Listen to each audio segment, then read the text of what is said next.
Hello दोस्तों, हम शुरू करने वाले हैं इंडेक्स 37 यानी कि provisions, contingent liability and contingent assets. कब कैसे प्रोविजन बनाना, कंटीजेंट लायबिलिटी बनानी, कंटीजेंट एसेट्स और इनकी अकाउंट फाइनेंस स्टेटमेंट में कहाँ कहाँ पे कैसे अकाउंटिंग होगी, कैसे डिस्क्लोजर्स होंगे।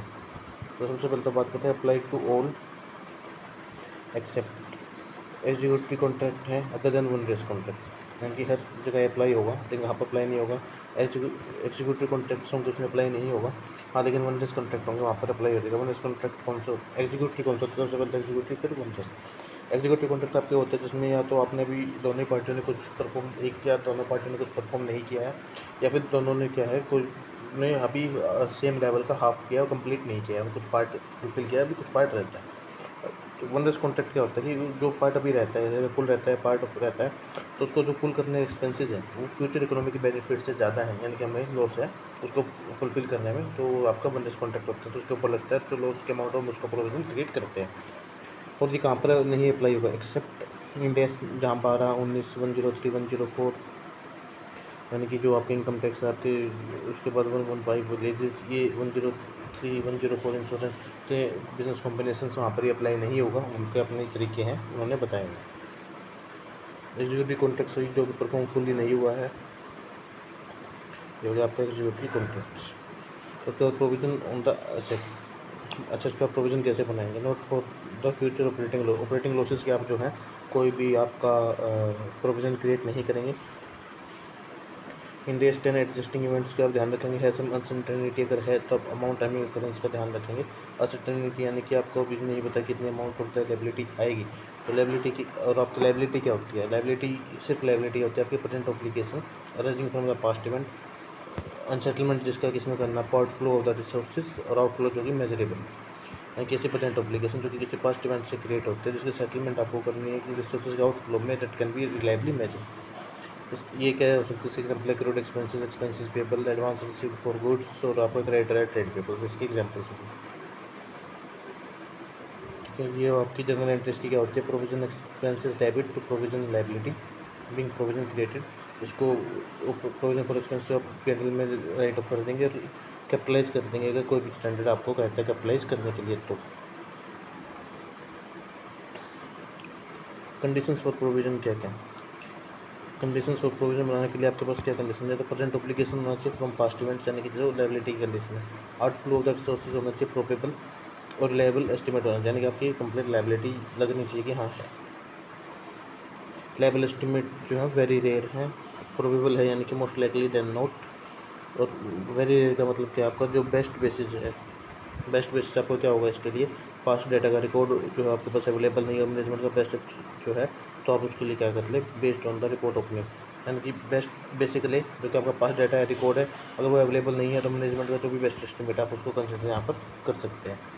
उसके अलावा जो आपने बताया प्रोबेबल क्या है? आपको most likely than not is the probable, incur cost कर रहे हैं कैश में, काइंड में, to not consider economic opportunity cost को हम यहाँ पर कंसिडर नहीं करते। उसके बाद आता है जी ऑब्लिगेटिंग इवेंट किसको बोलेंगे आप? सिर्फ डेफिनेशन चल रही है आपके भी। ऑब्लिगेटिंग इवेंट यानी कि जो रियलिस्टिक अल्टीमेट आप अल्टरनेटिव आपके पास कोई भी नहीं है, तो आपको ऑब्लिगेटिंग इवेंट ही करना ही पड़ेगा। दूसरा आपका लीगल या कंस्ट्रक्टिव ऑब्लिगेशन हो गया थ्रू लीगल का, तो आपको होता है कंस्ट्रक्टिव ऑब्लिगेशन जो कि एनफोर्सेबल बाय लॉ, और कंस्ट्रक्टिव ऑब्लिगेशन यानी कि जो आपके एक्शंस की वजह से आपको क्या वैलिड एक्सपेक्टेशंस हो गई कि हाँ वैसा भी तो करना ही पड़ेगा। एक तो लीगली यानी कि एनफोर्सेबल बाय लॉ, और कंस्ट्रक्टिव ऑब्लिगेशन कि हम हर बार करते तब की बार भी हमें करना ही पड़ेगा।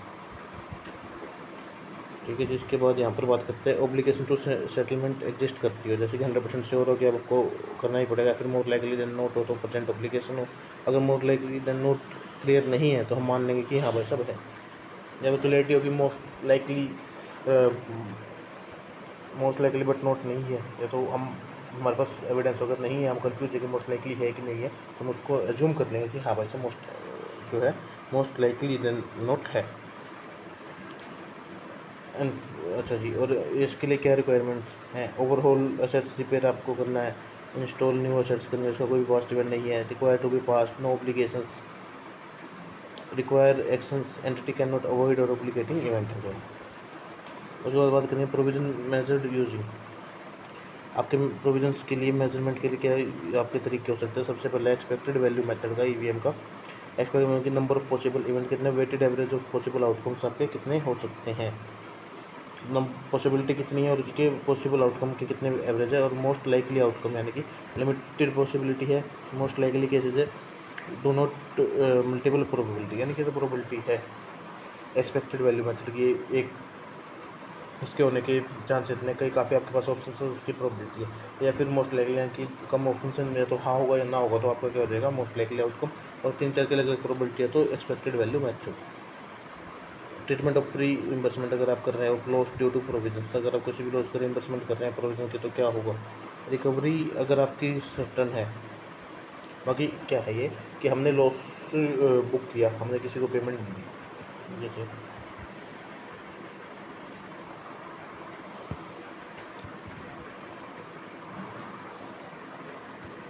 एक ने बी को पेमेंट की ड्यू टू एनी लॉस, और जो ये अमाउंट हमने पे की इसको हम कहीं और से मान लीजिए इसे रीइंबर्स मिल जाएगी, हमें रीइंबर्स कर देगा वो हमें, तो उसकी कैलकुलेशंस कैसे होंगी। क्या हमें लगता है कि रीइंबर्स वर्चुअली सर्टेन है तो नेट प्रोविजन पैनल में बना दिया, नेट प्रोविजन बैलेंस शीट में दिखा दिया after deducting virtually certain amount. हो सकता है कि रिकवरी जो हाईली प्रोबेबल है, एनफोर्स्ड बाय लॉ है, तो आप प्रोविजन पैनल में नेट बना दें और बैलेंस शीट में क्या करें, प्रोविजन को अलग से दिखाएं, रीइंबर्समेंट को अलग अलग से दिखाएं, इसको सेपरेटली शो करें। मान लीजिए आपको लगता है कि पॉसिबल ही नहीं है, can not B enforced by law, तो अब ये क्या है कि कंटीजेंट एसेट्स हैं, डिस्क्लोजर में आप इसको दिखा दें, क्योंकि अभी उसकी प्रोबेबिलिटी देखते हैं कि रिइंबर्समेंट हो रही है, क्योंकि हमें पता कि हो रही है तो कितनी हो रही है, वो अभी कल एनफोर्स्ड बाय लॉ नहीं, तो अब उसको क्या करेंगे कंटीजेंट एसेट्स में डिस्क्लोजर्स में दिखाएंगे, बैलेंस शीट P&L में नहीं दिखाएंगे। अगर कोई प्रोविजन है डिस्काउंट का है तो बियॉन्ड 12 मंथ सेटलमेंट है, और जो है रिव्यू करना है at each reporting date. Contingent आप किसको बोल रहे हैं, कंटिंजेंट आपके पास दो चीज़ हो सकती हैं, असेट्स, कंटिंजेंट लायबिलिटी। सबसे पहले हम बात किसकी करें, कंटिंजेंट असेट्स की कर लेते हैं। कंटिंजेंट असेट्स, असेट्स जो है एग्जिस्टेंस कन्फर्म है उसकी, अकरेंस या non occurrence, one or more future certain events and not in the control of the entity. यानी कंटिंजेंट एसेट्स किसको बोलेंगे, ऐसे एसेट्स जिसकी एग्जिस्टेंस कंफर्म होती है, अकरेंस और non occurrence of one or more future certain events not in the control of the entity, entity control में ऐसे कोई फ्यूचर इवेंट्स है जो होंगे या नहीं होंगे, उसको जैसे एक एसेट्स की एग्जिस्टेंस कंफर्म हो रही है, उसको क्या करेंगे हम फाइनेंशियल स्टेटमेंट में नहीं दिखाएंगे, जहाँ प्रोबेबल होगा उसको डिस्क्लोज करेंगे, रिकॉर्ड करेंगे वन वर्चुअली सर्टेन, जैसे क्लेम है, कोई लीगल क्लेम है, इंश्योरेंस है, टैक्स इंसेंटिव है, यानी वर्चुअली सर्टेन है तो रिकॉर्ड कर देंगे, वो ना प्रोबेबल होगा डिस्क्लोजर। जैसे हमने अभी ऊपर वाला केस देखा कि जब वर्चुअली सर्टेन था तो हमने क्या किया, उसको हमने नेट P&L बैलेंस शीट पर रिकॉर्ड कर लिया, और जब ये वर्चुअली सर्टेन नहीं था तो हमने यहाँ पे क्या किया, देखिए कंटिंजेंट एसेट्स का डिस्क्लोजर में हमने यहाँ पर दिखाया था। और अब बात करते हैं कंटिंजेंट लायबिलिटी की। लायबिलिटी वही possible application existence confirm occurrence of future events not in the control of the entity, same वही। तो इसका ट्रीटमेंट क्या होगा, आपको डिस्क्लोज करना है as a part of the financial statement unless occurrence is remote, occurrence remote नहीं है तो आप इसको क्या करते हैं फाइनेंशियल स्टेटमेंट का पार्ट बनाते हैं। और ये present application from the past event whose provisions can not be recognized, ये आपका आ गया। डिस्क्लोजर आपके क्या क्या है, देखिए डिस्क्लोजर आपको एक रिकन्सिलेशन चार्ट क्रिएट करना है, जिसमें आप ओपनिंग बैलेंस बताएंगे, कोई एडिशन है वो बताएंगे, डिलीशन है वो बताएंगे, और क्लोजिंग बैलेंस बताएंगे। सेकंड नंबर पर detail of uncertainty, expected recovery period, ये सब डिटेल बतानी है। सबसे पहली अनसर्टेनिटी का डिटेल बतानी है, एक्सपेक्टेड रिकवरी पीरियड है वो बताना है, अनसर्टेनिटी रिजर्व हो जाती है तो वो बताना है, अमाउंट ऑफ प्रोविजंस बताना है, कंटीजेंसी का अमाउंट बताना है, सब आपको बताना है। उसके बाद बताना है कि कभी कभी आपको बता सकता है may not disclose description of the provision का डिस्क्रिप्शन नहीं दिया, then if it will prejudice against entity in the court of law, तो आप फैक्ट डिस्क्लोज कर देगा। आपको लगता है कि ये हमेशा दिक्कत आ सकता है, सिर्फ फैक्ट को आप बता दें कभी कभार, यानी कि special cases on the provisions हैं, आप इसको हम देखेंगे। इसमें special cases on the provisions are, एक आपका होगा वन रेस कॉन्ट्रैक्ट, जो कि एग्जीक्यूटिव कॉन्ट्रैक्ट है था, वो वन रेस कॉन्ट्रैक्ट हो गया, नहीं cost to settle the contract is more than the economic benefit. आप अल्टरनेटिव देखेंगे कि पेनल्टी पे करके हम इसको कैंसिल कर सकते हैं, तो जो भी इनमें से लो अमाउंट हो, मतलब जो या तो ये वाली अमाउंट हो या ये अमाउंट, इन दोनों में जो भी कम अमाउंट हो उसका हम प्रोविज़न बना देंगे। दूसरा इसमें आपके पास जो आता है वो है decommissioning, restoration and other liability, यानी कि ड्रोल की जो लायबिलिटी है ये कब होती है, उन रिमूवल और restoration of the environment cost के ऊपर आपकी है डिस्काउंट बेसिस पे हम करते हैं कि हमने कोई प्लांट आज लगाया और हमें पता है कि 20 साल बाद जब हम प्लांट हटाएंगे तो वापस से जो बीज है उसको आज वापस से ऐसे ही ठीक करके देना पड़ेगा। इस टाइप की कोई भी लायबिलिटी आपकी आती है तो उसको अनवाइंड कर दे ओवर द पीरियड। तो आप काफ़ी जगह इसको आप यूज़ भी करते हैं। उसके बाद है कोई रिस्ट्रक्चरिंग ऑफ द ऑपरेशन है, डिसकंटिन्यूड ऑपरेशन है, डिस्पोजेबल ग्रुप है, रीलोकेशन ऑफ ऑपरेशन आप कर रहे हैं, change in structure of the entity हो रहा है तो आप क्या करेंगे। मैनेजमेंट ने क्या प्रोग्राम शुरू कर दिया है, स्कोप ऑफ द बिजनेस में manner in which business conducted आप सबको देख के तो क्या करेंगे रिस्ट्रक्चरिंग ऑफ द ऑपरेशन ये हो गया। जैसे मान लीजिए इसके कोई भी कॉस्ट है तो आप इसको क्या करते हैं प्रोविजन करेंगे expected to be incurred on restructuring not related to the operation of the entity. Restructuring की जो उसका प्रोविजन क्रिएट कर देंगे वो डे टू डे ऑपरेशन से रिलेटेड नहीं होने चाहिए। जैसे एग्जांपल के लिए अगर हम बात करते हैं तो आपका टर्मिनेशन कॉस्ट है, कोई रिड्यूएंसी कॉस्ट है, आपकी कॉस्ट टू टर्मिनेट कॉन्ट्रैक्ट्स हैं, ये सारे इसमें आ जाते हैं। और जो रिस्ट्रक्चरिंग कॉस्ट आपके क्या नहीं है, रीलोकेशन कॉस्ट आपका रिस्ट्रक्चरिंग का नहीं है, स्टाफ ट्रेनिंग नहीं है, marketing investment in cost, future losses gain on the sets, ये सब आपके इसमें नहीं आते। और ये जो कॉस्ट के प्रोविजन है ये कब बनाए जाएंगे, मेड